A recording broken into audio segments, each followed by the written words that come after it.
ইংরেজি গ্রামারের অত্যন্ত গুরুত্বপূর্ণ একটা টপিক হচ্ছে ভয়েস বা বাক্য।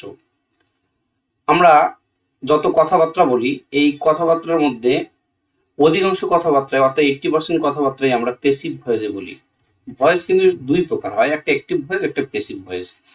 তো পেসিভ ভয়েসে বলি যেমন হচ্ছে ভাত খাওয়া হয়, টিভি দেখা হয়, মোবাইল চালানো হয়, এই ধরনের কথাবার্তাগুলো আমরা বলে থাকি। এই জন্য আমাদের আহ, এই টপিকটা অনেক গুরুত্বপূর্ণ এবং আমরা আজকে জানবো আমরা আসলে ভয়েস কিভাবে কাজ করে, ভয়েস শেখা কতটা গুরুত্বপূর্ণ, এই বিষয়গুলো নিয়ে আলোচনা তো করবোই এবং তার সাথে আমরা ভয়েস চেঞ্জিং বিষয়টা শিখবো। হ্যাঁ, তো এখানে বলা হচ্ছে ভয়েস ভার্বের এমন একটি ফর্ম যা বলে দেয় কাজটি কে করছে অথবা কার উপর করা হচ্ছে। দেখো, অর্থাৎ সাবজেক্ট কাজটা করতেছে নাকি সাবজেক্টটা কাজটি করতেছে না। দেখো এখানে ব্যাপারটা, আই লার্ন ইংলিশ, আমি ইংরেজি শিখি। তো এখানে সাবজেক্ট হচ্ছে আই, লার্ন হচ্ছে ভার্ব, ইংলিশ হচ্ছে আমার অবজেক্ট। এইটাকে যদি আমি পেসিভে বলতে চাই তাহলে English is spoken by me, ইংরেজিতে কথা বলা হয় আমার দ্বারা। যদি আমি এইখানে বাই মিকে নাও রাখি, সাইলেন্ট করে দেই, তারপরেও কিন্তু আমার সেন্টেন্সটা ঠিকই হচ্ছে ইংলিশ স্পোকেন, অর্থাৎ ইংরেজিতে কথা বলা হয়। বাই মি কার দ্বারা, এই বিষয়টা যদি নাও থাকে তারপরেও কোনো প্রবলেম নেই। এই বাই মিকে আমি সাইলেন্ট করে দিলাম। যেমন আমরা বলতে পারি football, football is played, football খেলা হয়। কার দ্বারা হয়? তাদের দ্বারা হয়, আমার দ্বারা হয়, মানুষের দ্বারা হয়, যে কারো দ্বারা হোক সেটা ম্যাটার করতেছে না, বাট ম্যাটার করা হচ্ছে যে ফুটবল খেলা হয়। এখানে সাবজেক্ট কিন্তু নিজে কাজ করতে পারতেছে না। যদি আমি এরকম দেই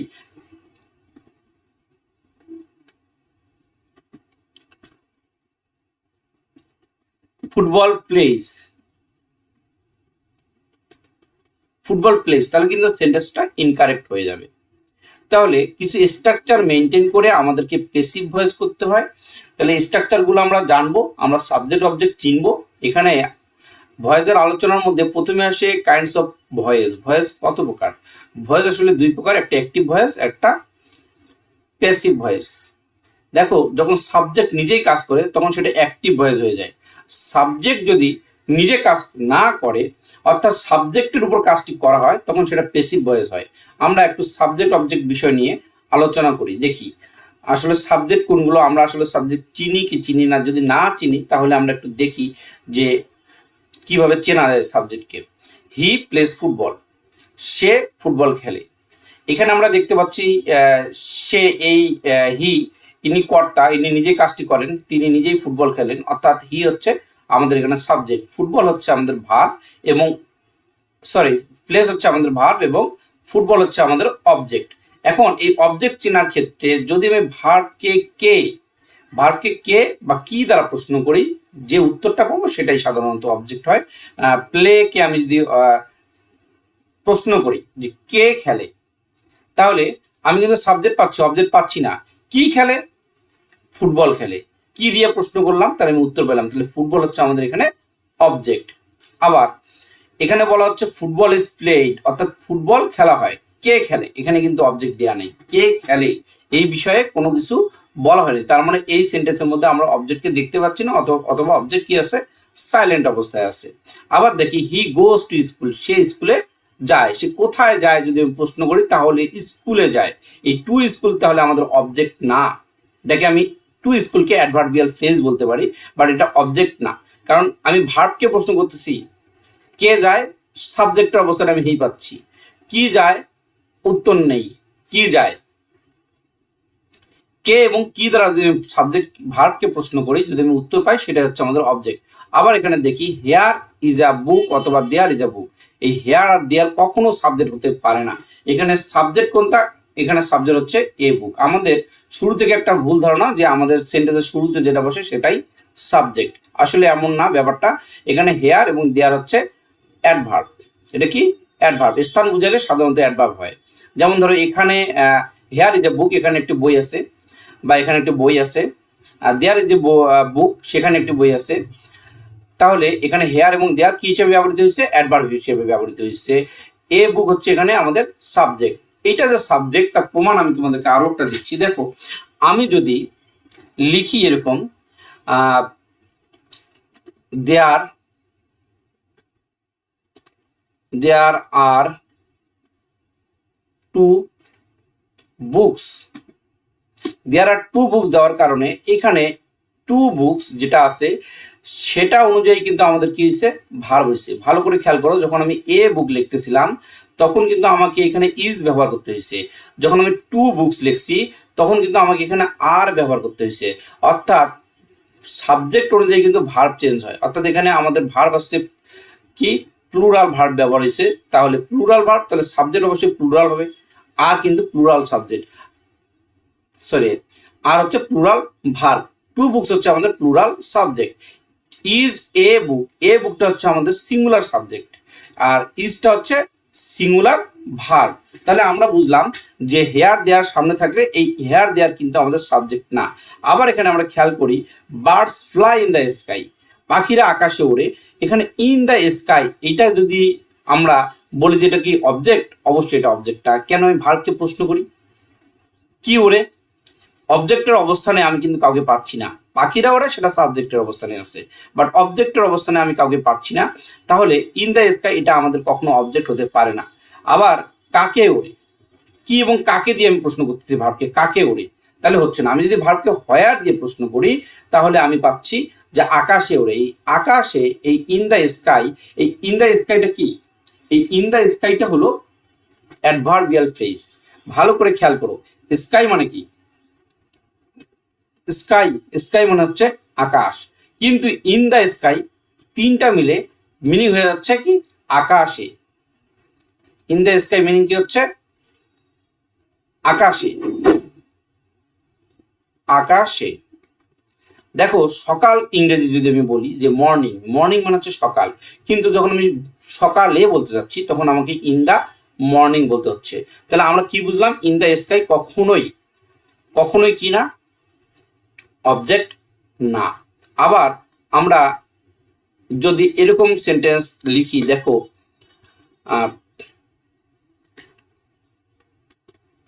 হানি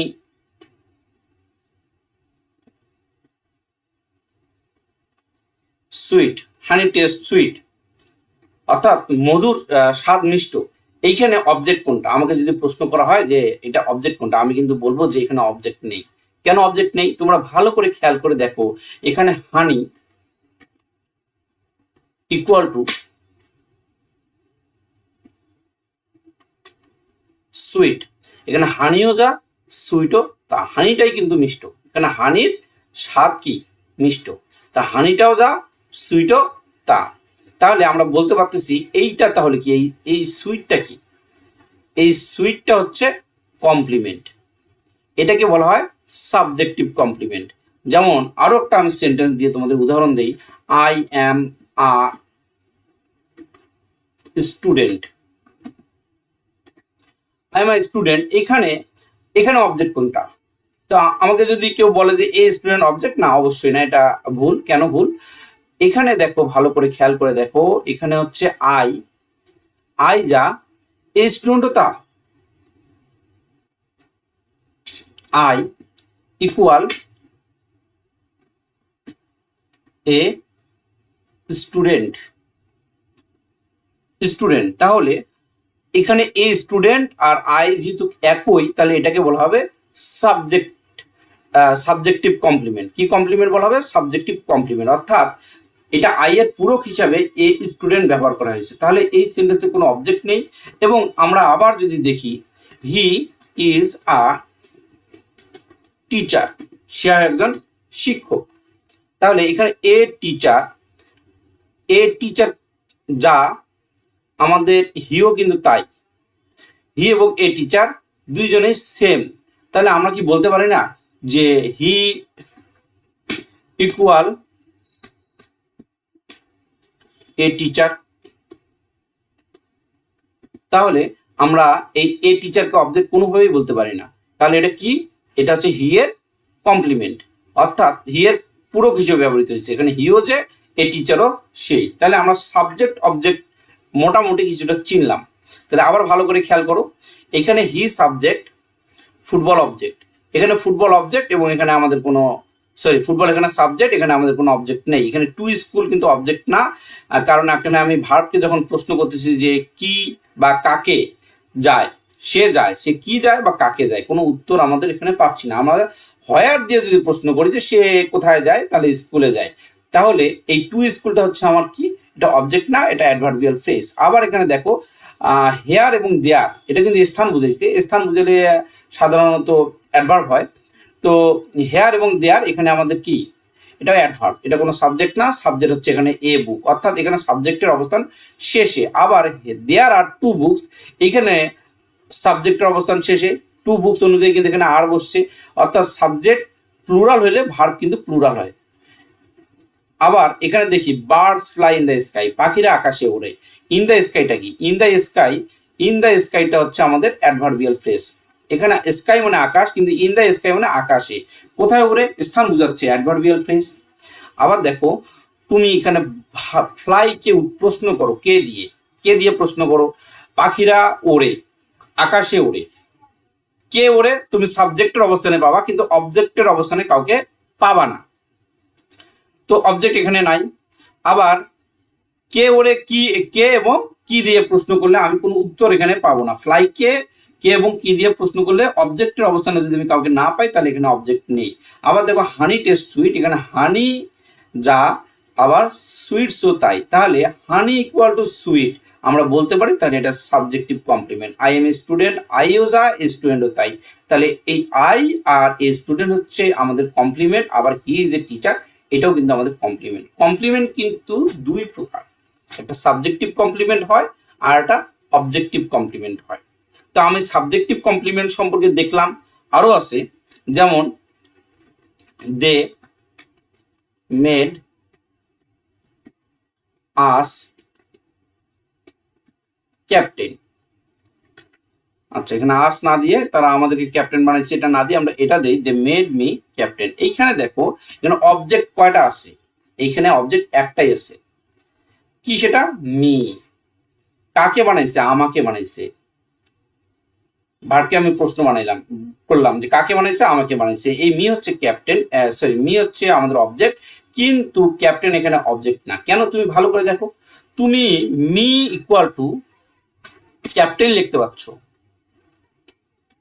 তাহলে এখানে মিও যে ক্যাপ্টেনও সে, তাহলে এটা হচ্ছে অবজেক্টের কমপ্লিমেন্ট। এটা কার কমপ্লিমেন্ট, অবজেক্টের কমপ্লিমেন্ট। তাহলে মিটা অবজেক্ট, বাট ক্যাপ্টেনটা হচ্ছে মি এর কমপ্লিমেন্ট হওয়ার কারণে ক্যাপ্টেনটা কিন্তু আমাদের অবজেক্ট না। এখানে দুইটা অবজেক্ট না, এখানে অবজেক্ট আছে একটা।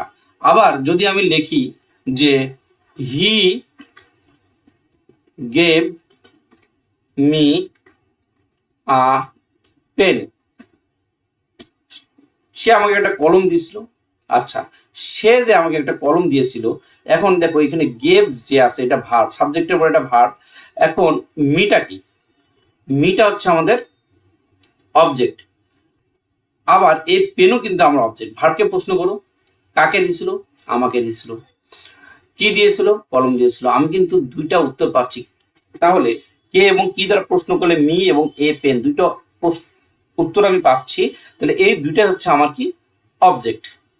তাহলে আমরা যদি এখানে একটা ব্যাপার আছে, দেখো তুমি যদি এইখানে হি গেভ এ পেন লেখো, আর মিকে অর্থাৎ ব্যক্তিটাকে অবজেক্ট পরে লিখতে চাও, তাহলে কিন্তু সেন্টেন্সের এই ব্যক্তি অবজেক্টের আগে তোমাকে একটা প্রিপজিশন ইউজ করতে হবে। He gave me a pen, he gave a pen to me or for me, to me or for me. তাহলে এই অবজেক্ট ব্যাপারটা আমরা জানলাম। অবজেক্ট কিন্তু দুই ধরনের হয়, একটা হচ্ছে ডিরেক্ট অবজেক্ট আর একটা হচ্ছে ইনডিরেক্ট অবজেক্ট। তোমরা এইখানে ভার্বের পরে যে অবজেক্টটা বসছে, এই যে ব্যক্তিবাচক, এটাকে ডিরেক্ট অবজেক্ট মনে করিও না, আবার এইটা হচ্ছে ইনডিরেক্ট অবজেক্ট। আর এ পেনটা হচ্ছে তোমার ডিরেক্ট অবজেক্ট। তাহলে অবজেক্ট কয় ধরনের হচ্ছে, দুই ধরনের, একটা ডিরেক্ট অবজেক্ট, একটা ইনডিরেক্ট অবজেক্ট। মোটামুটি অবজেক্ট সম্পর্কে কিছু ধারণা আমরা নিলাম। এখন আমরা জানবো যে আমাদের ভয়েস জানতে হলে সাবজেক্ট অবজেক্ট তো চিনতেই হবে। দেখো এখানে সাবজেক্ট অবজেক্ট চিনতেই হবে, আবার সেন্টেন্সও কিন্তু চিনতে হবে। তোমার সেন্টেন্স তিন ধরনের সেন্টেন্সে সাধারণত প্যাসিভ ভয়েস হয়, একটা অ্যাসার্টিভ সেন্টেন্স অর্থাৎ বিবৃতিমূলক বাক্য, ইন্টারোগেটিভ সেন্টেন্স অর্থাৎ কি প্রশ্নসূচক বাক্য, ইম্পারেটিভ সেন্টেন্স অর্থাৎ আদেশ উপদেশ অনুরোধমূলক বাক্য। এখন ভালো করে দেখো অ্যাসার্টিভ সেন্টেন্স আমি চিনবো কিভাবে, সাবজেক্ট দিয়ে শুরু হয় আর কি ফুল স্টপ দিয়ে শেষ হয়, এই ফুল স্টপ দিয়ে শেষ হয়, এই ধরনের সেন্টেন্সগুলো হচ্ছে অ্যাসার্টিভ সেন্টেন্স। প্রশ্ন ইন্টারোগেটিভ সেন্টেন্স প্রশ্নবোধক চিহ্ন থাকে, এটা চেনা খুবই সোজা।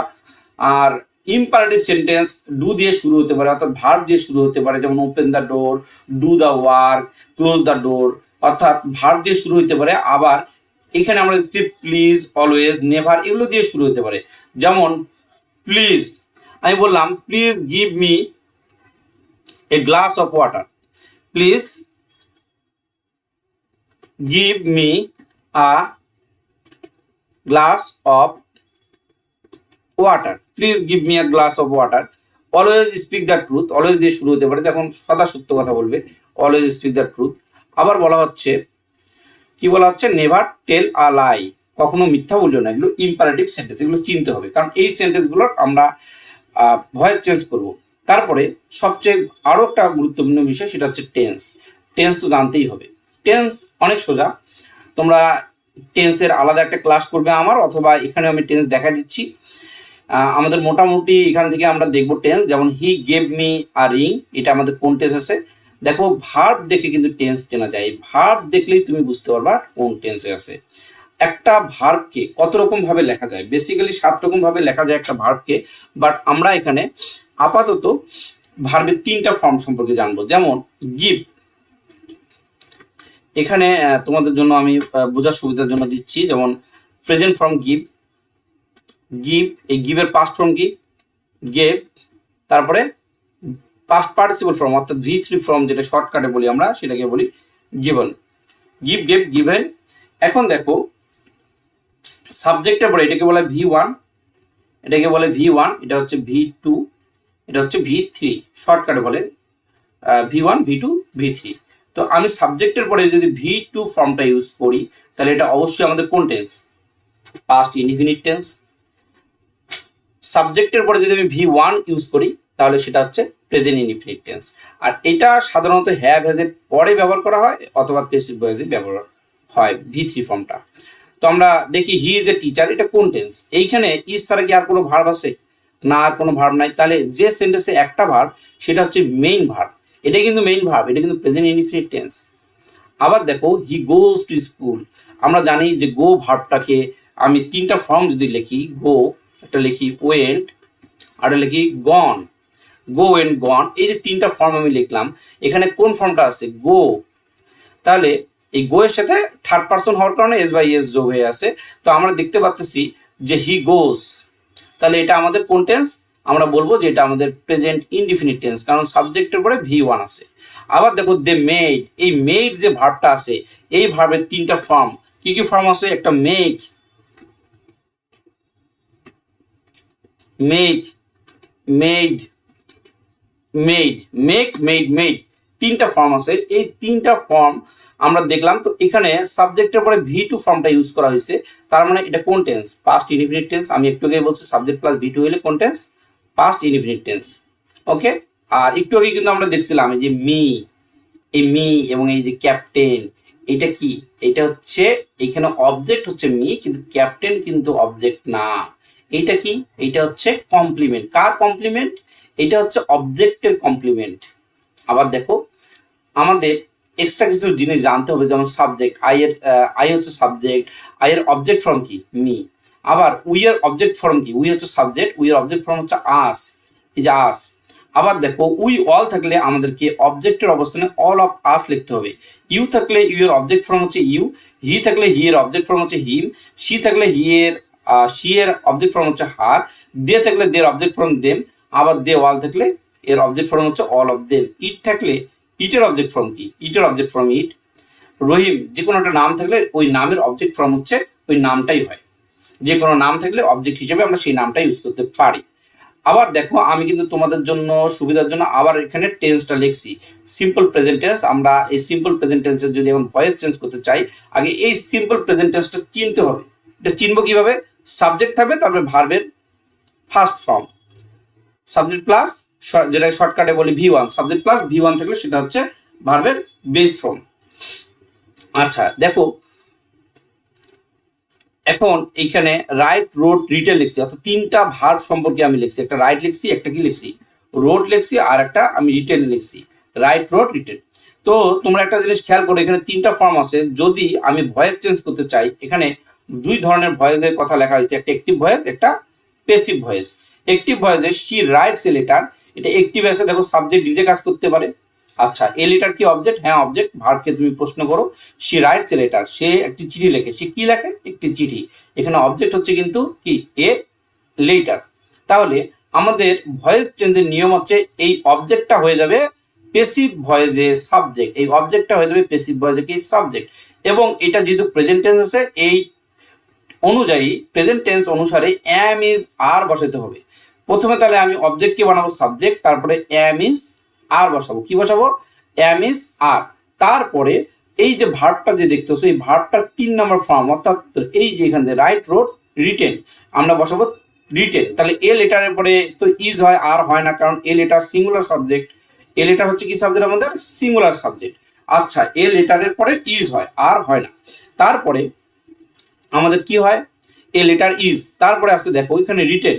এখানে ভার্বের আমি 3 নম্বর ফর্মটা বসাই দিচ্ছি, এই যে 3 নম্বর ফর্মটা। তাহলে এখানে ভার্ব ছিল রাইট, হয়ে গেছে রিটেন। তারপর একটা প্রিপজিশন ইউজ করতে হবে। বেশিরভাগ সময় বাই ব্যবহার হয়, মাঝে মাঝে অন্যান্য প্রিপজিশনও ব্যবহৃত হয়। এখানে আমরা বাই ব্যবহার করছি। কোন কোন ক্ষেত্রে বাই হয়, কোন কোন ক্ষেত্রে অন্যান্য প্রিপজিশন হয়, তোমরা ধীরে ধীরে জানবে।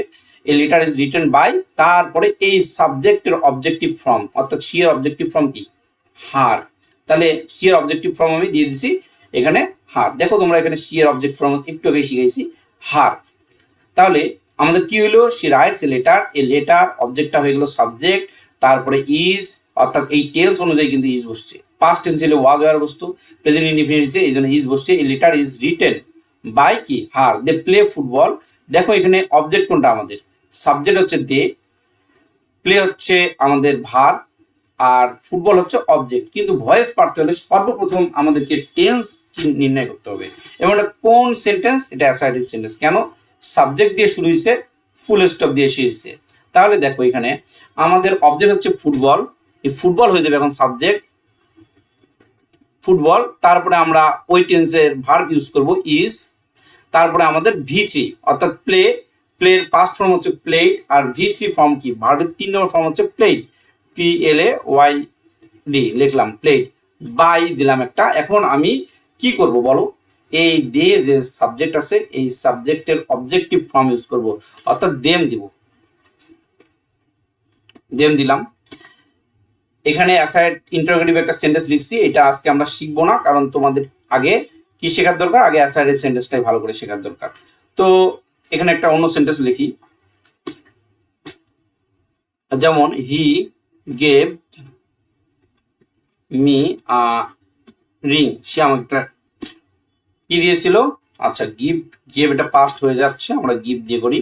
যখনই আমি হি সাবজেক্ট থার্ড পারসনের পরে ভার্ব ব্যবহার করব, তখন আমি ভার্বের সাথে এস বা ইএস যোগ করব। অর্থাৎ সাবজেক্ট সিঙ্গুলার হইলে ভার্ব কি হবে? সিঙ্গুলার হবে। আবার দেখো টেন্স, কোন টেন্স আছে? এইটা হচ্ছে প্রেজেন্ট ইনডিফিনিট টেন্স আছে। তুমি কিভাবে বুঝবে এটা প্রেজেন্ট ইনডিফিনিট টেন্স আছে? তোমাকে ভার্ব দেখতে হবে, ভার্ব দেখে টেন্স চেনা যায়। সাবজেক্টের পরে ভার্বের বেস ফর্ম বসছে, এইটার 3টা ফর্ম তোমাকে ভালো করে জানতে হবে। এটার আলাদা একটা শীট আছে আমার কাছে, দিয়ে দিব আমি। Give, gave, given. তাহলে ভার্বের 3 নম্বর ফর্ম কি? গিভেন। এখন আমি যদি প্যাসিভ ভয়েস করতে চাই, তাহলে আমাকে এখানে অবজেক্ট কয়টা আছে? একটা মি আছে, আর একটা কি আছে? রিং আছে। তো আমি যে কোনো একটা অবজেক্টকে সাবজেক্ট হিসাবে এখানে ইউজ করতে পারবো। মিকে আমি আই বানাইলাম, আই এখন কোন টেন্সে আছে? সেই টেন্সের অক্সিলারি ভার্ব বসবে। প্রেজেন্ট ইনডিফিনিট টেন্সে আছে, কিভাবে বুঝলা? সাবজেক্ট প্লাস ভি1 থাকলে প্রেজেন্ট ইনডিফিনিট টেন্স। তাহলে আই এর পরে আমাদের 3টা অক্সিলারি ভার্বের মধ্যে একটা বসবে এম ইজ আর এর মধ্যে। তো আই এর ক্ষেত্রে কি বসে? ইজ আর তো বসে না, আই এর ক্ষেত্রে এম বসে, আই এম। তারপরে 3 নম্বর ফর্ম ভার্বে গিভেন, আই এম গিভেন। এখন এই যে এক্সট্রা যে অবজেক্টটা আছে, সেটাকে তুমি সামনে আনে দাও। I am given a ring, by এর আগে আনে দাও আর রিং, তারপর কি? By him. আচ্ছা,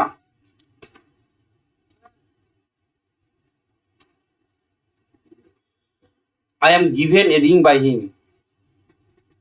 আবার আমি যদি এইখানে এ রিং এইটা এই অবজেক্টটা ইউজ করেও প্যাসিভ ভয়েস করতে চাই, তারপর আমি পারবো। কিভাবে দেখো, a ring is given, a ring is given, তারপরে এখানে আমাদের সাবজেক্ট কোনটা, হি, এইটা হয়ে যাবে object. A ring is given by him. কিন্তু এই এই যে ব্যক্তি অবজেক্টটা বসবে, যে এই ব্যক্তি অবজেক্টটা বসার সময় একটা প্রিপজিশন ইউজ করতে হবে। ফর মি অথবা টু মি, যে কোনো একটা প্রিপজিশন দিলে হবে, ফর মি। ওকে, দিলাম। এখন আমরা পরেরটা করি। করিম টিচেস ইংলিশ, খুবই সহজ বিষয়। আমাকে ইংলিশ যে অবজেক্ট আছে, এই ইংলিশ অবজেক্টটাকে কোথায় কি বানাইতে হবে, সাবজেক্ট বানাইতে হবে। ইংলিশ ইজ, এখন আমি কি দিব, টট, TAUGHT, টট কেন দিলাম, এই যে টিজ যে ভার্বটা আছে, এই টিজ ভার্বটার 3 নম্বর ফর্ম দিলাম। এখন ইউজ কেন আমি ইউজ করলাম, কারণ এটা সাবজেক্ট প্লাস V1 মানে প্রেজেন্ট ইনডিফিনিট টেন্সে আছে, সেই জন্য আমি কি দিলাম, ইজ দিলাম। ইংলিশ ইজ টট বাই, কে হবে, করিম। অবশ্যই আমাদের কোনো নামের প্রথম হাতের অক্ষর, নাম যেখানে বসুক না কেন, ক্যাপিটাল লেটার ইউজ করতে হবে। তাহলে ইংলিশ ইজ টট বাই করিম। তাহলে আমরা এখানে অ্যাসার্টিভ সেন্টেন্সের কি শিখলাম, অ্যাসার্টিভ সেন্টেন্সের আমরা প্যাসিভ শিখলাম। আরও বড় বেশি বেশি প্র্যাকটিস করাইতে হবে, বা তোমাদের নিজেকেও প্র্যাকটিস করতে হবে অনেক বড় বড় সেন্টেন্সে। বাট ইনিশিয়ালি আমরা যদি এগুলো করি মোটামুটি শিখতে পারবো। এরপরে আসি আমরা present continuous tense. Present continuous টেন্সের গঠন কি, সাবজেক্টের পরে এম ইজ আর এর পরে যদি ভার্বের সাথে আইএনজি থাকে, তাহলে আমি বুঝতে পারবো যে সেটা হচ্ছে প্রেজেন্ট কন্টিনিউয়াস। ভালো করে বুঝবো, এম ইজ আর এর পরে কিন্তু ভার্বের সাথে আইএনজি থাকতে হবে, তাহলে আমি সেটা বুঝবো কি, present continuous tense. Subject plus am is are plus ভার্বের সাথে আইএনজি। এখন দেখো এখানে পেসিভ স্ট্রাকচারে আমাদের কি আছে, পেসিভে এম ইজ আর তো থাকবে, এটা উঠবে না, এটা থাকবে, প্লাস একটা বিং ব্যবহৃত হবে, এবং এই বিং এর পরে ভার্বের 3 নম্বর ফর্ম হবে। দেখো আমরা এক্সাম্পল হিসেবে দেখি, he is washing the car. এখানে আমরা বুঝতে পারতেছি সাবজেক্ট আছে, ইজের পরে ভার্বের সাথে আইএনজি আছে, মানে প্রেজেন্ট কন্টিনিউয়াস টেন্স, এবং অবজেক্ট হচ্ছে গাড়ি, দ্য কার। তাহলে দ্য কার, এটা অবজেক্ট বানাইলাম আমি কি, এখানে সাবজেক্ট। আমি আগেই বলছিলাম am is are, passive voice passive স্ট্রাকচারে বসবে এম ইজ আর। তাহলে দ্য কার, যেহেতু সাবজেক্ট সিঙ্গুলার, ভার্ব কি হবে, সিঙ্গুলার। দ্য কার ইজ, তারপরে একটা স্ট্রাকচার অনুযায়ী বিং নিয়ে আসতে হবে, বিং। তারপরে এই ভার্বটা যে আছে ওয়াশিং, এটা 3 নম্বর ফর্ম কি হবে, washed. The car is being washed, তারপর কি, বাই, এবং হিয়ের অবজেক্টিভ ফর্ম কি, হিম। আবার দেখো দে আর ওয়াচিং টেলিভিশন, তাহলে দে আর ওয়াচিং টেলিভিশনের সাবজেক্ট, আর এর পরে ভার্বের সাথে কি আছে, আইএনজি আছে, মানে এটা প্রেজেন্ট কন্টিনিউয়াস টেন্স। আর টেলিভিশন অবজেক্ট, এই টেলিভিশন অবজেক্টটা কি হইলো, সাবজেক্ট হইলো। তারপরে আমরা কি ব্যবহার করব, এই সাবজেক্টটা যেহেতু সিঙ্গুলার, ভার্ব কি হবে, সিঙ্গুলার হবে। টেলিভিশন ইজ, তারপরে being washed, television is being washed by them. আবার দেখো they are cleaning the room, এটাও কোন টেন্সে আছে, কন্টিনিউয়াস টেন্স। কিভাবে বুঝলা, এম ইজ আর এর পরে ভার্বের সাথে আইএনজি আছে, এম ইজ আর এর পরে ভার্বের সাথে আইএনজি থাকলে কোন টেন্স, প্রেজেন্ট কন্টিনিউয়াস টেন্স। এখন এইখানে দা রুম যেটা আছে, এটা অবজেক্ট আছে, এটা কি হয়ে যাবে, সাবজেক্ট হয়ে যাবে। দা রুম ইজ, ইজ কেন হইলো, আমার ওই টেন্স অনুযায়ী, দেখো স্ট্রাকচার, ওই টেন্স অনুযায়ী আমাকে অক্সিলারি ভার্ব ইউজ করতে হবে। তাহলে আমি ইউজ করলাম ইজ, কেন, সাবজেক্ট সিঙ্গুলার হইলে ভার্ব কি হয়, প্লুরাল সিঙ্গুলার হয়। যদি এখানে রুমস ইউজ করতাম, তাহলে কিন্তু আমি কি দিতাম, ইজ না দিয়ে কি দিতাম, আর দিতাম। তো আমি যেহেতু সাবজেক্ট সিঙ্গুলার ইউজ করছি, ভার্ব সিঙ্গুলার ইউজ করব। The room is being cleaned, ভার্বের 3 নম্বর ফর্ম দিলাম। তারপর আমি আবার বাই দিব, বাই, তারপর কি দেব, দেম।